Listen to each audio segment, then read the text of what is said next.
Alright guys, so Tunguska Sanctuary is coming out very soon. In fact, as of me recording this video, it is going to be coming out in 2 days. So I thought, what a better time than any to go ahead and drop this guide for Tunguska Sanctuary that I am going to be breaking apart into a few different sections. So first we're going to talk about kind of the raid schedule over here, because we don't got to waste any time because there's a lot to talk about. So as you can see on the JP event over here, this originally dropped on the 22nd, and then every day after they dropped one of the events. So Ivan came out that following day.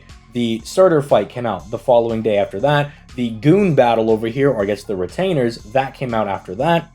And then finally you had Koyansky, which was the last raid. So what does that mean? Well, we can find out when these raids should be dropping if we are able to take them out at least kind of as fast as they were able to. As you can see, Ivan went down in what was like an hour and 48 minutes. Like, these guys go down very, very quickly. So we can see that they're probably going to release every single day, meaning that with this event dropping potentially over here on the 21st, as you can see, the 21st at 9 p.m. for me.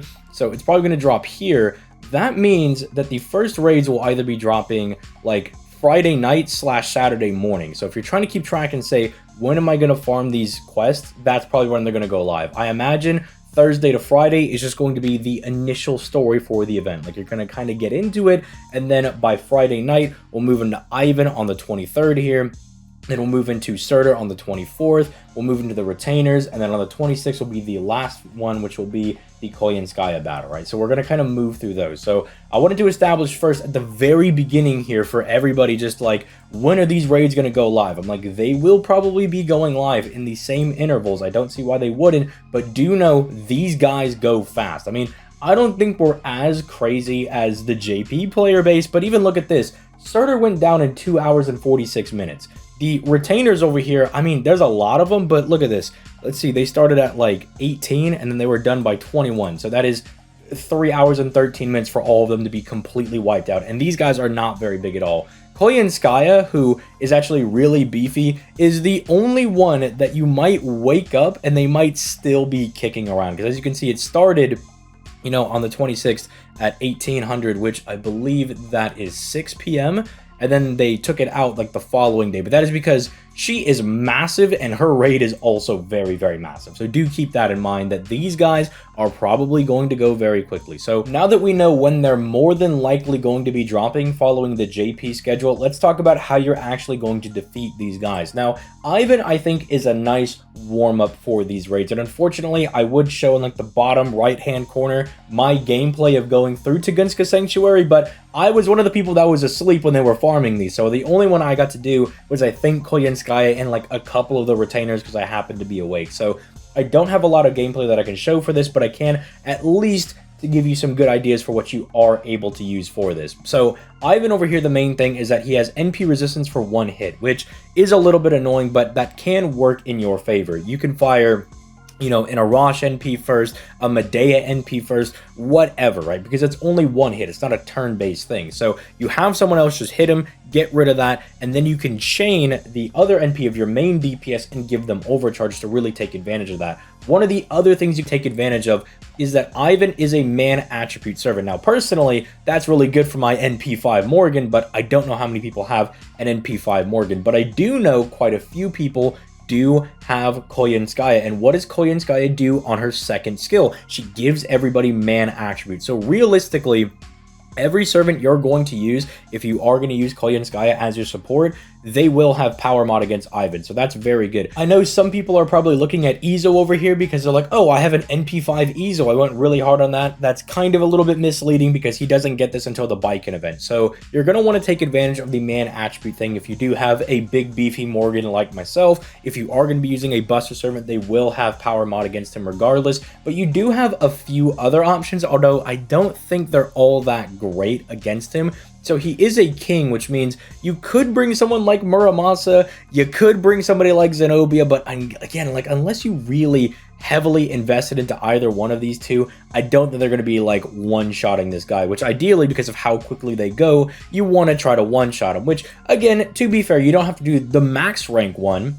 You could do the little baby Ivan, but I guess ideally for the better drops and everything, you do want to try to go for one at the highest level difficulty. So maybe if you can't do Ivan very well, when we start talking about Surtur, and if this sounds like it's a lot easier for you to do, so then maybe you go farm the Surtur high-end one instead of doing the Ivan one over here. So he also is a super large enemy, so the one guy that has their Arthur at NP5 is going to absolutely cook over here, but everybody else, I don't really think so. And then he's also technically a wild beast, so I guess you could try to crit him to death with a Super Orion like Brave Chain. I guess you could just hit him with the wham bam, thank you ma'am, double Koyenskaya, give him all the stars, but that seems a little face card reliant, and that's not my favorite thing to do. But yeah, realistically, for Ivan, well, I guess with the Super Orion, you just completely bypass this, I suppose. But yeah, not something that I would really recommend doing. But as you can see, he's a nice little warm-up, and he does give very good drops. Namely, he's going to be giving you proofs, and he's going to be giving you the ice, which I have found myself kind of always needing the proofs and sometimes needing the ice. It's one of those things that randomly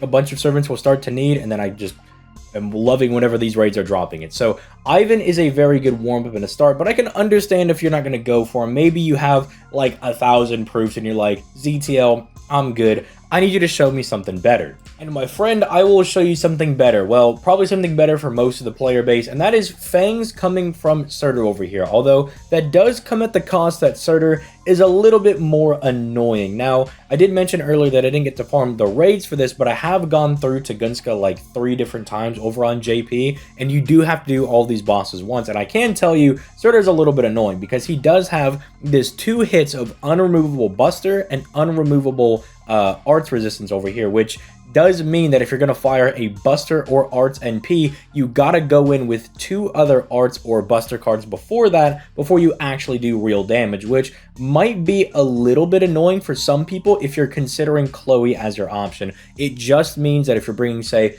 double Castoria, have your Castorias with the 6 extra Arts cards you have floating around in your deck. Go ahead and go for those before you fire Chloe's NP. And I believe if you are plug suiting in with, say, Oberon and you do have Black Grow, I think she will absolutely cook. I don't think she will need any face card follow-up. I think she can get well over 1,000,000 damage, and this guy's only got 950k HP, and there's nothing else after that. Like, once you do bypass these 2 things over here, you're able to absolutely just destroy this guy. If you have MHX Alter, I think she will also just fraud this as well, because I believe she just got her power mod against Sabers, and she's quick, so she just completely bypasses this at all whatsoever. She just does not have to engage with this. So if you do have a very strong, quick Berserker DPS, an Arts DPS, or even if you have a very strong, say, I don't know, like a Tyra or someone that you're confident with, like Black Grail or something, can just absolutely toast this guy, bring them. Your quick units will actually sign. I find it very, very funny that they just gave us the Scotty rerun, and then they're like, all right, here's Surtur, who, you know, you got to do a little bit of work to use Arts and Buster, but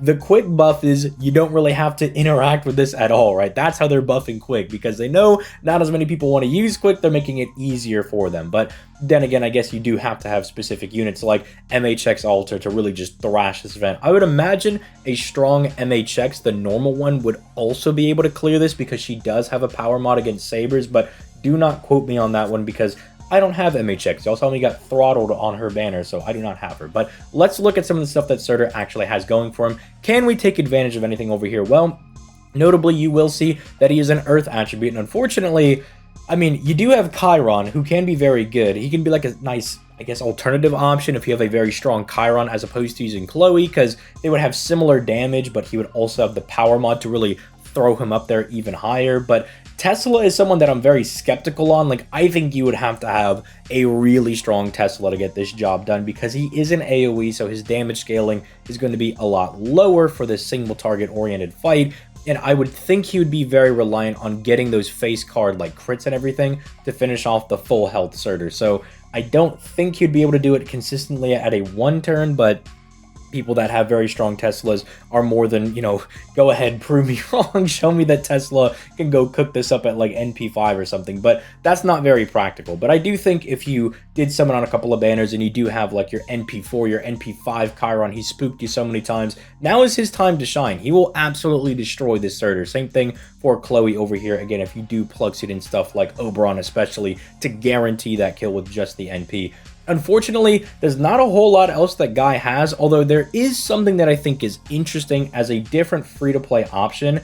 but it will take you a couple of turns, and that is David over here, because David does have, I believe, a 200% power mod against giants, not just a 150, so he's really apt at being able to hit Surtur really hard. He's also an archer, but do keep in mind that if he's not like grailed or anything, like you haven't really invested anything into him, it's probably going to take a couple of shots to take the guy down, because again, keep in mind, Surtur does have like 950k HP. David can do some decent enough damage, I suppose, but he is not like one-shotting this thing, especially without like face card follow-up, because you have to use those beforehand. That can be a little bit annoying. So again, the drops are very, very good, but you do want to start planning accordingly as to who you're going to farm and what you're going to use. You know, do look at how strong these guys are and kind of plan accordingly. But if you do go in for Surtur, you're getting the big reward of getting a bunch of fangs, which let me tell you right now, as someone who has been playing JP for about the last, I would say like 2-3 years now, I have like no fangs. I think I literally at this moment have 0 fangs in my account, which I have never seen for any one of my resources. I have never seen them hit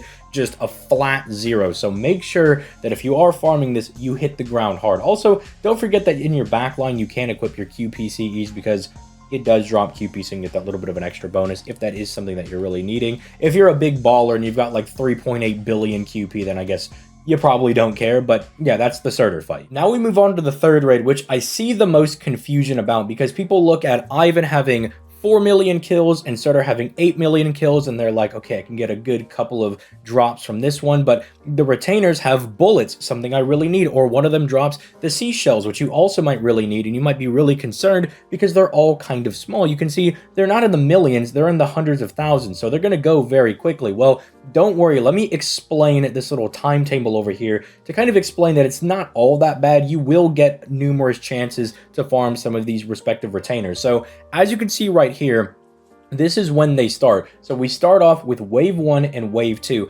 Then after 20 minutes, you get wave 3, then another 20 minutes, you get 4, and then 5, finally 20 minutes after that. And basically what happens is you kill retainer 1 over here, and then once he dies, he changes out for retainer 5, and then when you take him out, then it goes back to retainer 1. So as you can see, you actually get a couple of chances to fight these guys, and you can actually really time which ones you want to be fighting, as long as you're keeping track of who is where. Obviously, you could just farm whoever and whenever if you don't really care about the drops and you just want QP or something like me and you're just going to be fighting everybody. Or you can also kind of tailor which retainers you go after based on which one seems the least annoying to you, because they're all a little bit annoying. But now that I've kind of explained this and we all kind of know how this works, and we're not going to have a panic attack that we're missing out on, you know, shells or something over here, believe me, I'm out of bullets as well because of Koyanskaya. So I 100% get where people are coming from being worried about this one, but they're all a little bit annoying. And don't ask me where Retainer 2 went. I have no idea where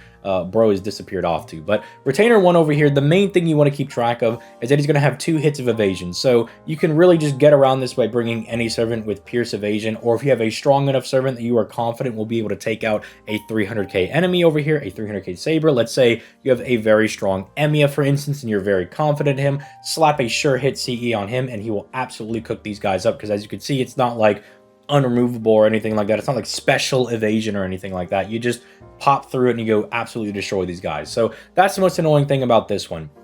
Then we have Retainer 3. This one I think is a little bit annoying. It's one of the like lion tank things from Lost Belt 3 over here. Not only is it really beefy at almost 600,000 HP, but it also skill seals your entire party. So do make sure you are bringing like Atlas Academy or like a Martha or something to get rid of the skill seal. Otherwise, this one might trip you up. But also note that it is going to order change seal you for 3 turns in an attempt to stop you from like plug suiting people in and out. So I just recommend going in with like a strong party, maybe like Atlas Academying somebody, and then just letting them pop off. I mean, they do have traits as well that if you have just a strong enough single target, let's say you have someone like Nero Bride that can just give somebody very strong buffs, because she can give them the Sky Power mod, as well as also providing a battery. If you don't have someone like, say, Oberon who gives you 70%, she's also a pretty valid option. Just make sure, again, you have somebody that can free up your party with, say, Atlas.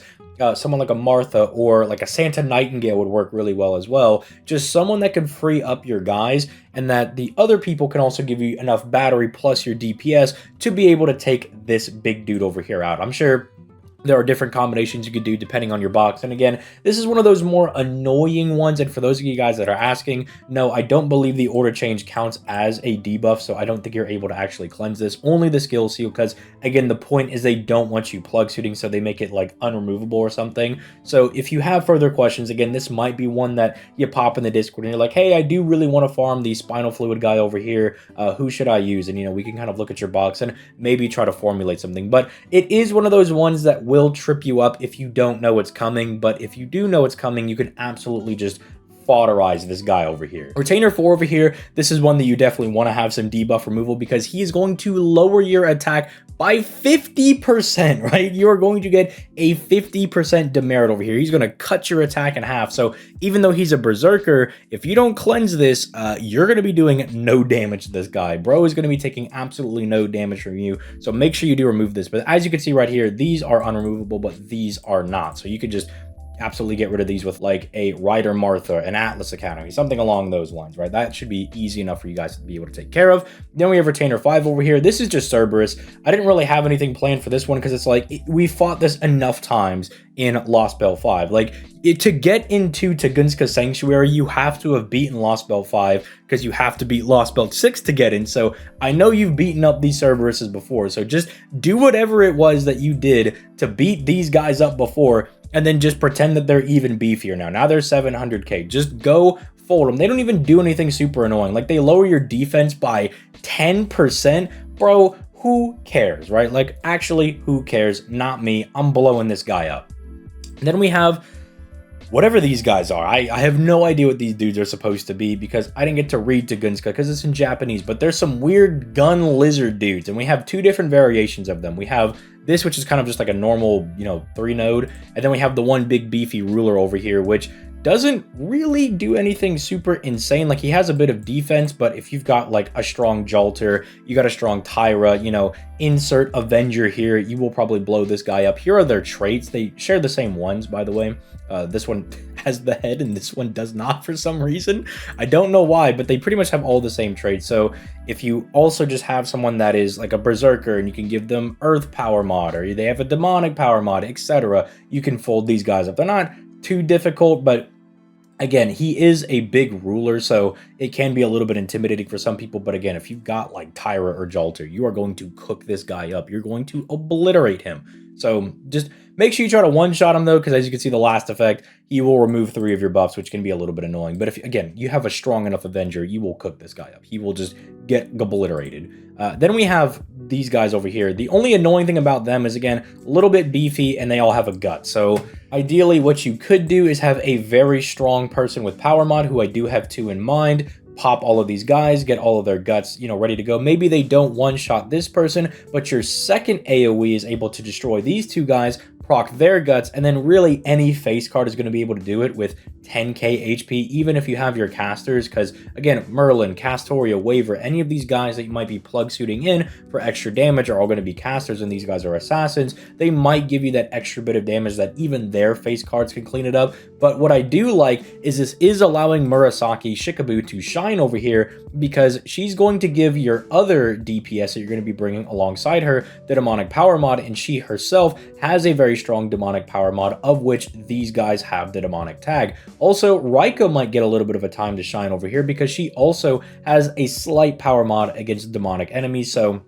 kind of pick your poison on this one. If you do happen to have a very strong Raiko or a Murasaki, which the irony is not lost on me that they are both Raida servants over here that are really good for this node, but if you do have a strong Murasaki, she can also help out your other AoE person in ensuring that they're able to take out this guy over here, because maybe your Murasaki only does 200k. Well, that extra demonic power mod that you can give to your other AoE might also push them over the edge, so they can also hit that, say, 200k threshold, and then realistically any face card can take this guy out. Just kind of some ideas that I have for this one. Unfortunately though, I don't have Murasaki or Raiko, so I won't be able to implement this strategy at all, but if you do have them, you're going to be absolutely eating. One of the things though that before we kind of get into the big bad Koyanskaya boss fight over here that I did want to mention, for all of these and kind of how random they are, and you do just kind of want to pick them off, you could look at the event bonus servants over here and start picking from some of these dudes. I know that there are servants on here that people did go really hard on. Ibuki,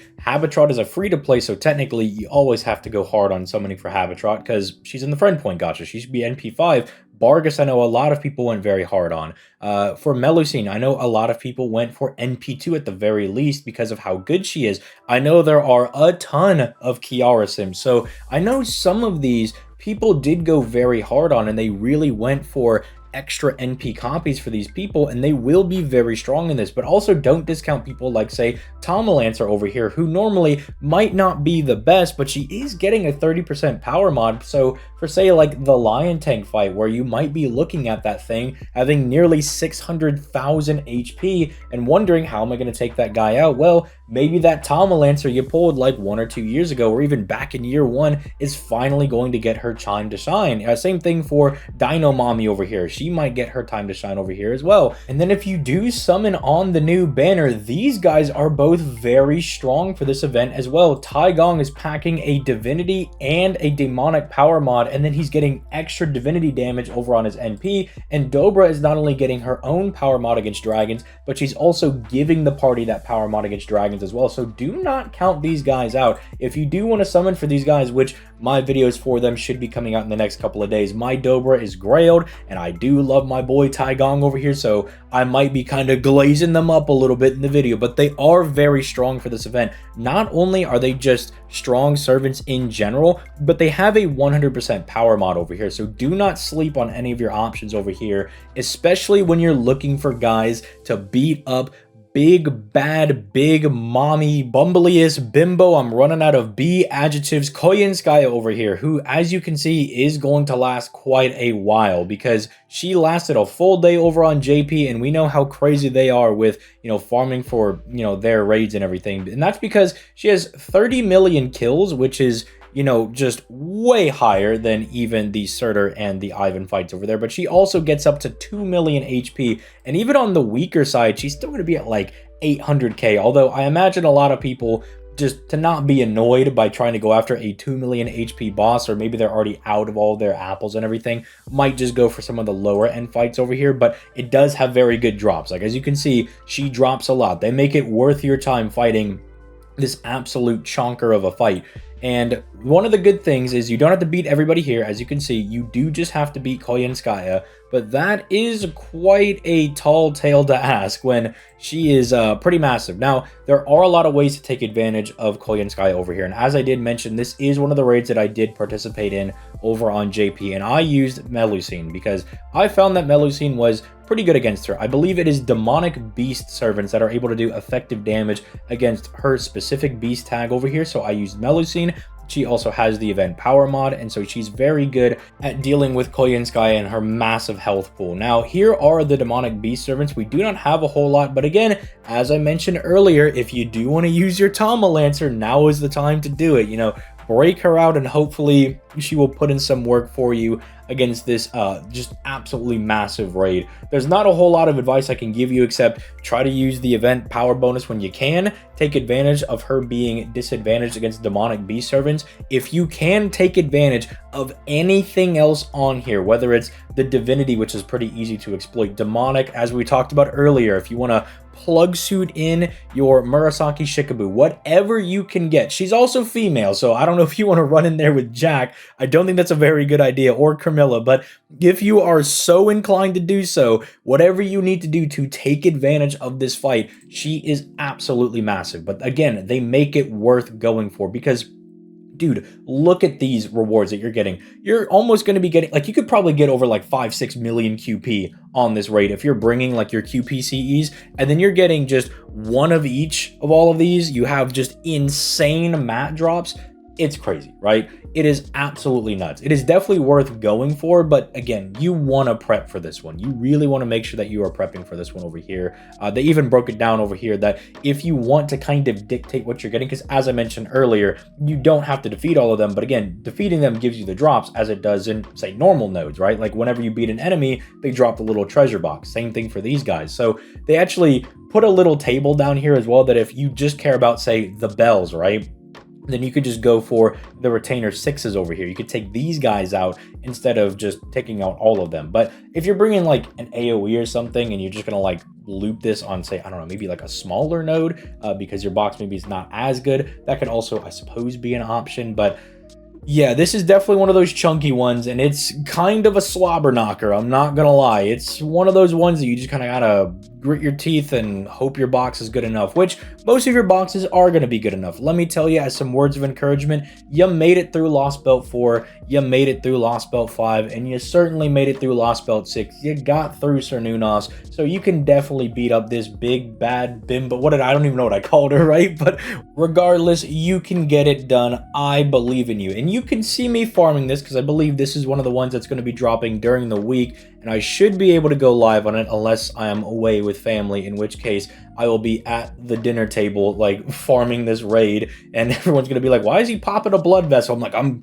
going sicko mode on Koyenskaya right now, but I will try to stream the raids whenever I can, although if they're not during the week, then I might not stream some of those, but I will see you guys for some of the raids that I will farm, and I hope you guys have a good time farming this, because man, this is like one of the best events that we're ever going to get in FGO, period. It is going to be a good time to be playing the game. So with that being said, make sure you leave a like on the video, subscribe to the channel, and I will catch you guys in the next ZTL upload. Peace, late guys.